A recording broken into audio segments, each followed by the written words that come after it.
COVID-19 has already changed most of our lives in ways we could not imagine just 6 months ago. Billions of people have been told to isolate. Millions of people have lost their jobs. Hundreds of thousands of people have lost their lives. The world is now slowly and painfully coming to terms with the worst pandemic it has faced in 100 years.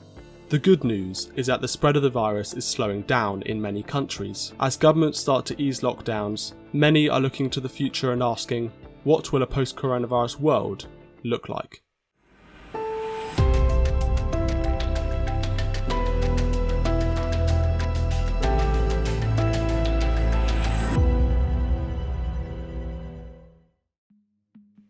This question can really be broken down into 3 questions. The first is, how will daily life change? Until scientists have developed and distributed a vaccine to COVID-19, which the WHO says could take between 12 and 18 months, and of course there remains a chance we may never develop a vaccine, people can expect major changes to their lives. To stop the virus from spreading, governments around the world are putting in place social distancing measures in all walks of life.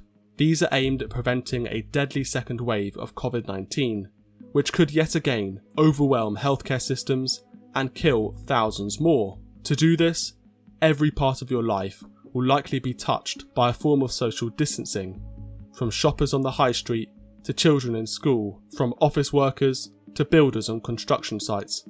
We spoke to employment lawyer Sarah Chilton and asked how these measures will affect people at work. When people return to work, employers are all under a duty to make sure that they protect the health and safety of those workers. And one of the main recommendations coming out of the government guidance on returning to work for workers is social distancing. So there are a number of other things that employers should be thinking about, but the number one fundamental appears to be that you really need to be able to keep your employees apart from each other. And in a lot of sectors and a lot of offices, that's simply not been the way that we've been used to working. So a lot of us have been in open plan offices where we've been sitting right next to our colleagues, right across from our colleagues, facing people, potentially hot desking, and I think that is all set to change. COVID-19, however, won't just be affecting the way we work, but also how we live in the rest of our lives. Countries that have already reopened their economies can give a glimpse into the changes which will form our new lifestyles. Screens are being put in place at restaurants to separate customers. Film goers are being isolated in cinemas. Supermarkets, banks, and other indoor shopping centres will all put in place limits to how many customers can enter the store at once. Where social distancing cannot take place, face masks will likely be required, for example on public transport and planes.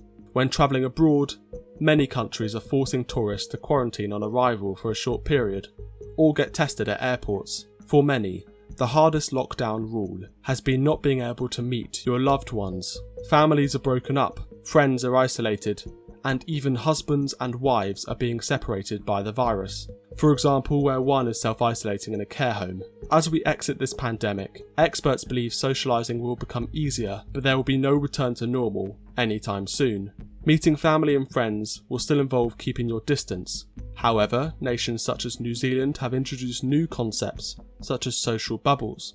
This is where you can meet up to 9 friends or family of your choice in clusters whenever you like. The aim of this is to allow for social interaction, but still limit the potential for the spread of coronavirus to just the 10 people involved in any one given social bubble. The second crucial question is, how will the economy change? This is a question with an impact on everyone in our society, from whether they have a job to the price of basic goods.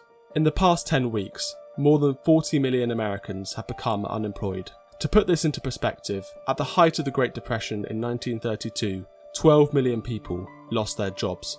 Many economists are predicting the pandemic will cause not just the worst recession in modern history, but the worst depression in modern history. To understand the economic impact on ordinary people of this pandemic, we asked Professor Syed Kamal of the Institute of Economic Affairs to explain.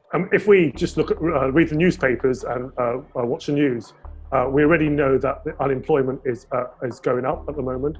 And what's interesting in any economy, that what happens is jobs are constantly being lost, but new jobs are created.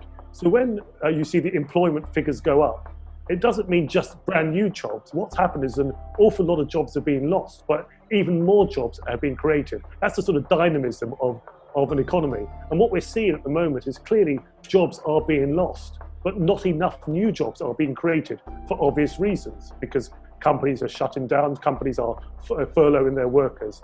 So that clearly has a huge impact on unemployment. In terms of whether people will be poorer coming out of the pandemic, I think it's quite clear that it really depends on whether you've lost your job or whether you're furloughed. There's no doubt that people will be poorer in the short term.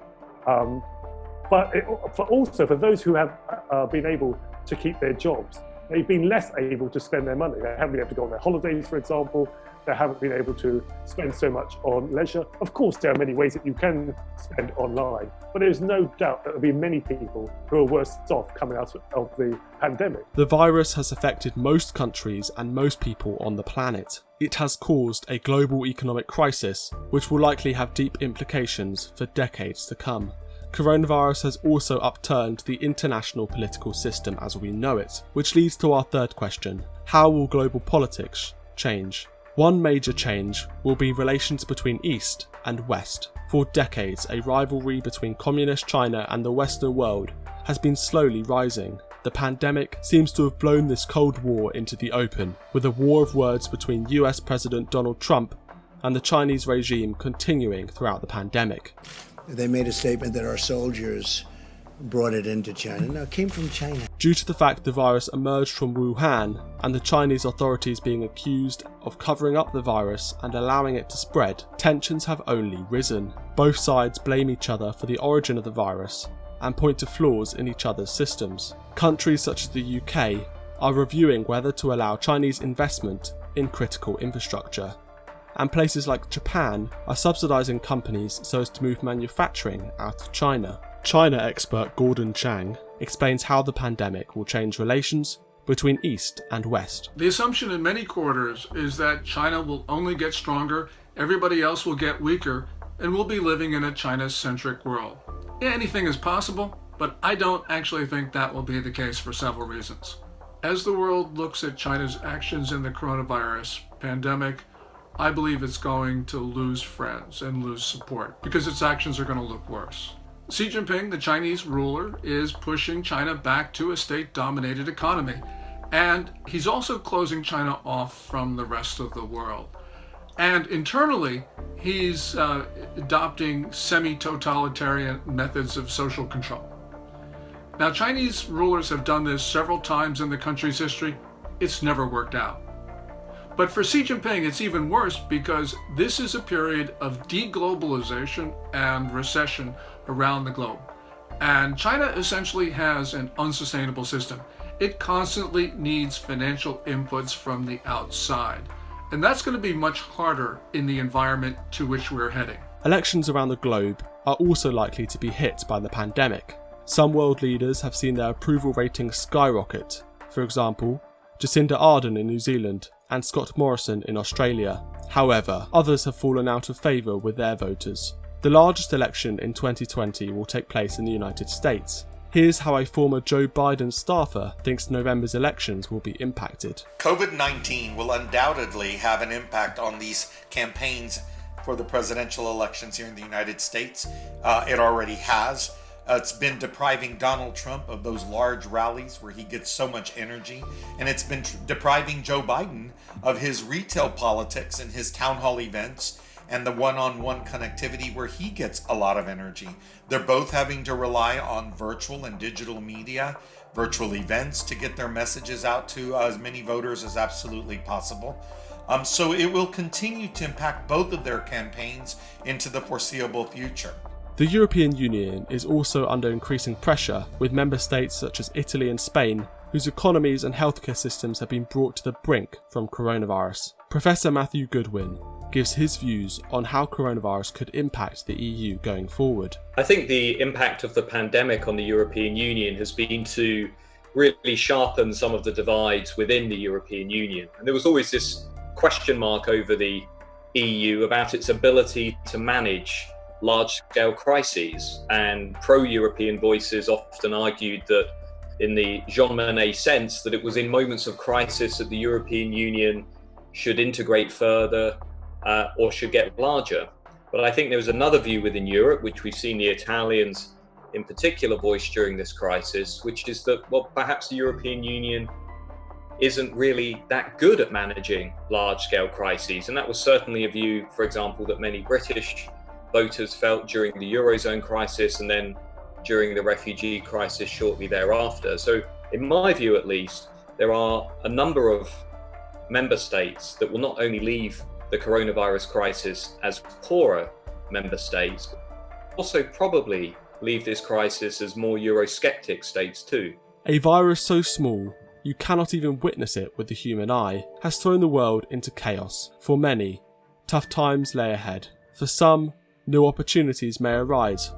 But one thing is for sure, the impact of COVID-19 will be immense.